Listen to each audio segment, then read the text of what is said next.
Welcome back. This is By the Book, and we're your married relationship coaches. I'm Cent. I'm Sil. And today we're talking about Married at First Sight, Season 15, Episode 13, The Ugly Truth. That's what they named the episode. So, based on something my husband said earlier, I just want to know his real opinion. Are you telling me you think Stacia is for the streets too? We just got done with this. I do not think Stacia is for the streets. That's not how he made it sound. I didn't. No, I didn't. We trying to put words in my mouth. Nope. All what I did say is a cheater, always a cheater. I did say that. See what I'm saying? Same thing. We'll get to that point later, y'all. Mm-hmm. Anyway, the episode starts out, Stacia and Nate, I think they're talking to Pastor Cal. Mm-hmm. And Pastor Cal talks about how he was embarrassed by their sex toy scenes, if you will. So Nate's like, wait, you're not a freak? Yeah. I'm like, oh gosh, Nate, like, you can't say that to the good pastor. You can't say that to the pastor. Somebody needs to go to church because, Nate, you got to know the church etiquette, pastor etiquette. Oh my goodness. You don't say that to the pastor, man. So Pastor Cal shifts quickly from that. He asked them where they are in terms of love. Goes into it a little bit with Stacia because she says she does have those feelings. He's like, what feelings? And she does say she loves him right there in front of Pastor Cal. Yeah. And so he's asked if she said that to him before. She said she did. And what happened with Nate? Crickets. Not so much. So he says he hasn't said it. And then I felt like it was a cop-out for him to say, I admire my wife. And I feel like admiration is tied into love. Blah, blah, blah. Come on, Nate. Like, that was kind of weak. How did you feel about that? That was kind of weak. You know, we've been pretty strong on I'm a big Nate fan, but this was not his day. No, it wasn't. It wasn't. He you know what? I don't know if he plays football, but that was a juggle. A fumble. I mean, he juggled, then he fumbled. So you got room to redeem yourself, Nate. But this past episode, then he looked pretty shaky. It was a little rough. It was a little rough. So Pastor Kyle then asked him if he felt like he wanted to say it, but has ever stopped himself. To which he said yes, and he's like, so what is the problem? Because he's able to say like all these things he loves about Stacia or admires about her, whatever it is that he wants to use. Yes. And the time frame, but he's not able to cross over and say he loves her. He's afraid. Yeah. I think he's being fueled by his insecurity of being hurt, and he hasn't said it. He hasn't said. I'm not trying to jump ahead, but he has not said it. No, he hasn't. And so Pastor Cal asked him, "Is this tied into like why? Why? Like why are you having such a hard time? Why is there so much fear? Have you been cheated on?" He says, "Not that he knows of, right?" Yes. So it's not that. So where's it coming from? What's the root? I think he just doesn't want to look stupid, honestly. But Pastor Cal then turns to Stacia and asks, has she experienced the same things? Has she been cheated on? Yes, she says she has. He said, but you haven't cheated? Oh, I have.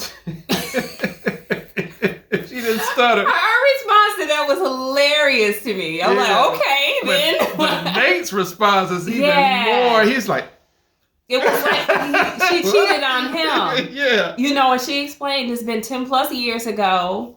That's not who she is right now. Yeah. But Nate didn't seem very forgiving about that. No. Pastor Cal asked him how he felt about it, and he's like disappointed. I see her as this great person, and cheating isn't great. So, like, basically leaving us to conclude, like, is she really that great? Yeah. I mean, we all have a past, though. Right. And so, where do you draw the line, especially since it's been 10 plus years? Right. He acts like it's a high risk situation. Yeah. And that's why we were getting into the whole situation about, like, once a cheater, always a cheater. Or, like, is she for the streets? No, Stacia is not. I don't read her in any way as being, like, a cheater or somebody who's uncommitted to this situation. I think she loves him. I think she shows it. I mean, she's maybe a little overzealous. Yeah, she wants his love and she wants it right now. But other than that, she doesn't strike me as somebody who's going to betray him. Mm-hmm. So his fear seems a bit misplaced and maybe like an overreaction. Yeah, if anything, Stacia is very calculating, and I can see her just saying, "I want a divorce before she cheats on him." Okay. Wow, but I wouldn't have said calculating. That sounds so harsh. And she is. She's about numbers. Yeah. And she's very strategic as far as I can see. So I would see her playing that thing out and be like, you know what? I'm going to my lawyer on Monday. I'll have you served by Wednesday, and I'll be divorced. And I'll be free to do what would have been cheating. Yes, very calculating, I think. I guess. Okay. Calculating seems just like a mean word to use in terms of her. Maybe a little bit, but I get your point. Yeah. I get your point. I feel like Pastor Cal missed one question, right? Like he asked Nate, was he cheated on? He asked Stacia, was she cheated on? Did she cheat? Nobody ever asked Nate, did he cheat? True that. Why? I think that was a good question. He seems like possibly in the past, maybe he's cheated too. But if so, then he wouldn't have been able to judge Stacia so harshly. So I'm just wondering, why didn't Pastor Cal follow up and say, well, have you ever cheated? Yeah, it seemed like that question. The logical flow came up, but you know what?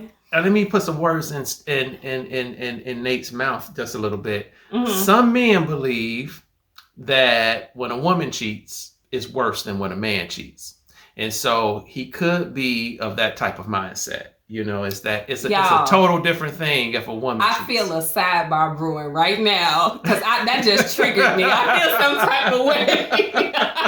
I feel it. That's coming. Yeah, it's coming. You want to do that? Oh yeah. Is it worse when a woman cheats? Yeah. All right. Yeah. So you're saying that if he cheated, he doesn't feel like it was as big of an indiscretion? No. Some men feel that it's the worst thing ever if a woman actually cheats versus a man that will do the same thing 10 times over. Yeah. So next scene, they cut to Nate, I think, sitting with Stacia's friends. And he tells them, hey, we've been through some challenges, but we've done, well with it. Mm-hmm. But he does talk about the cheating situation and how he judged based upon what Stacia told him in front of Pastor Cal. And they're like, is it hard for you to take her at face value because you know her for such a short amount of time? What is it with that? Yeah. And he's like, I know her as a 37-year-old successful woman, but I don't know her dynamically. He hasn't seen the changes in her life. Yeah. So it's hard for him to judge her fairly based upon stories that she tells from her past. Yeah. That's tough. I mean, what do you think about that? Because you always meet someone where they are. True that. Right? You meet people at different stages, different ages, different positions in their life. And who they were 10 years ago is certainly not the same person that they are or that they're going to be going forward. So what is that about? You know what? That's a hard one. That really is. This cheating thing obviously hit him pretty close to where he lives. Really close to the heart.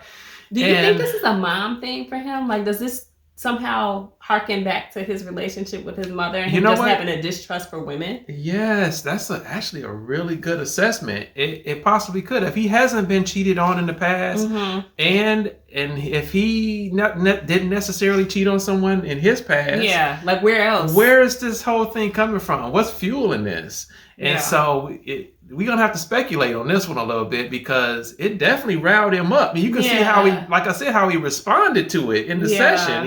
That really bothered him.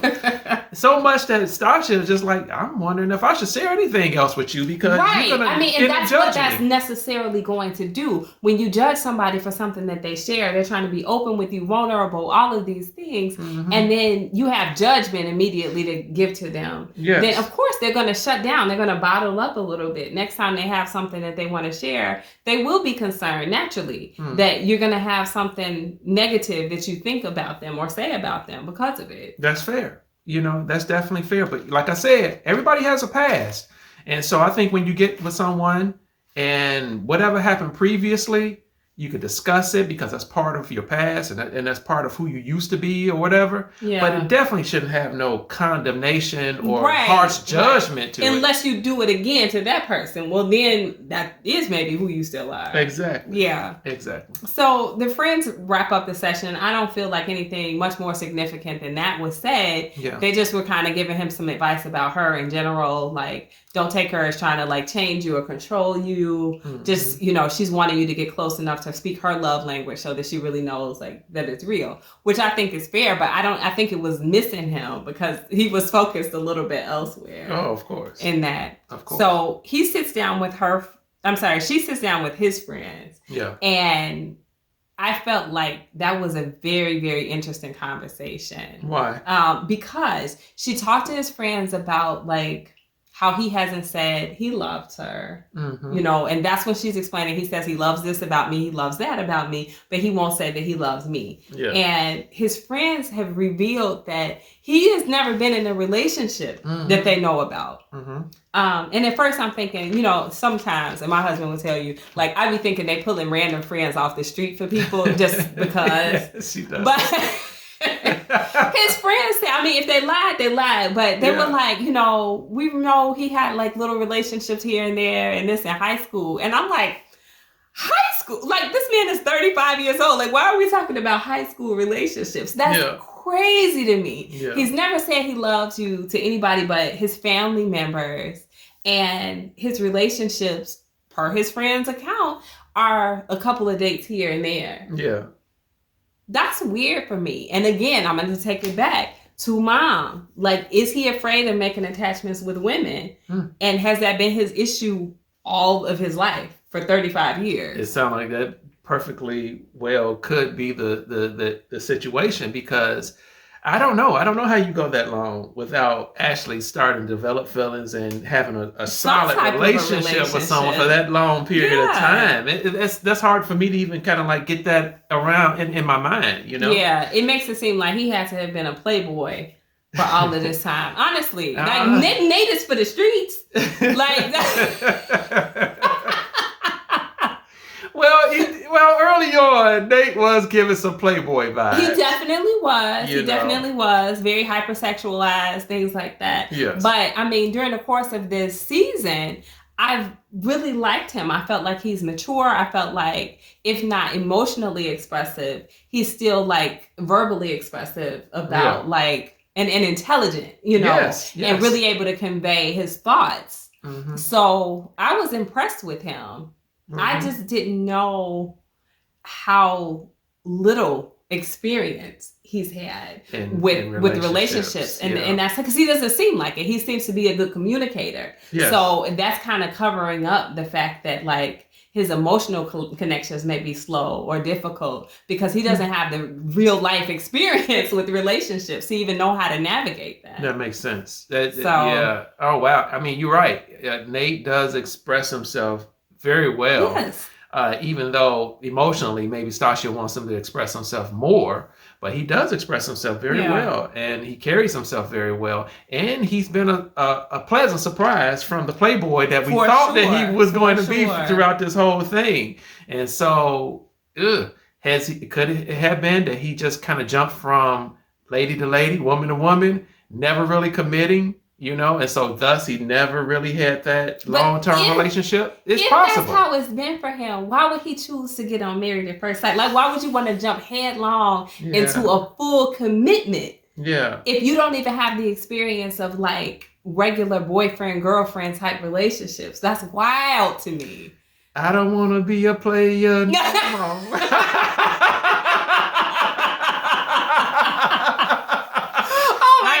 I ain't always been saved, y'all.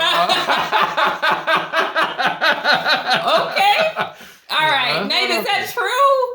What is going on? Mm-hmm. It seems like a hard task. Like, he talks about it being a steep learning curve for him to be emotionally expressive. I think it's just a steep learning curve for him to be in a committed relationship. And I would be worried if I were Stacia. I would see the red flags for him at this point and say, man, does he have the ability to commit to a lifelong marriage?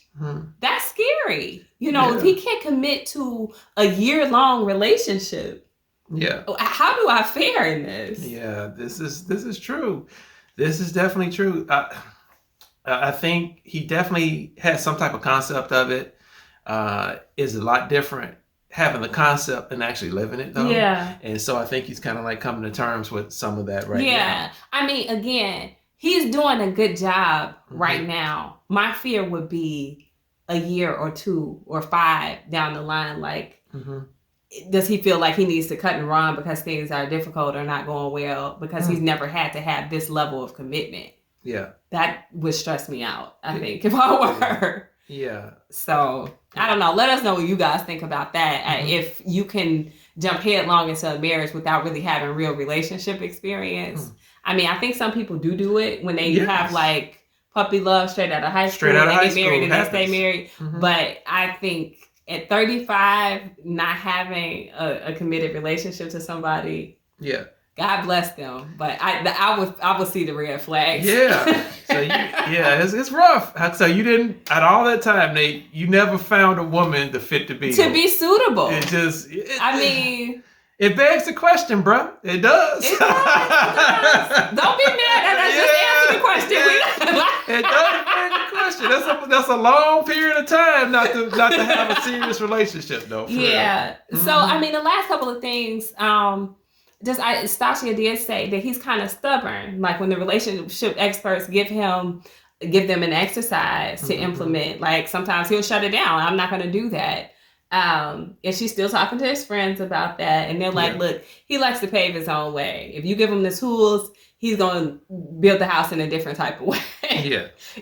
And that could be frustrating too. It's a little, it's giving me Mitch. But like that contrarian type of vibe.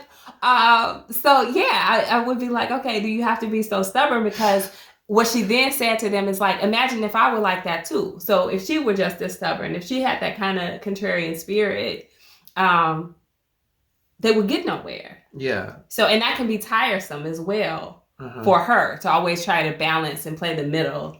And adjust to him. I'm. You know what? I can't compare to Mitch on any type of level. So I can't use this. Just in that small, just a little bit. I can't do it like that. I cannot do him like that. But I will say that that him and how he's kind of like processing everything. And how he is willing to go through the counseling and all of this different type of it's got to count for something. It does. And then when you're going through the counseling, they will suggest certain things for you to do, certain tasks, workshops, whatever for you to do. And it's usually up to that person to say, okay, I'll do this, or I won't do this, or do you have something else for me? You know? And so it could be just him kind of like exercising that type of thing, as far as him saying, you know what, I don't think me doing X, Y, and Z is going to work for us. Okay. But I don't think that's how Stacia is reading it. No, she I feel like maybe that's how he intends it, but I think she's reading it more like, he's being stubborn. Yeah. He's not going along with, what I may suggest or what the experts may suggest. He's going to go his own way.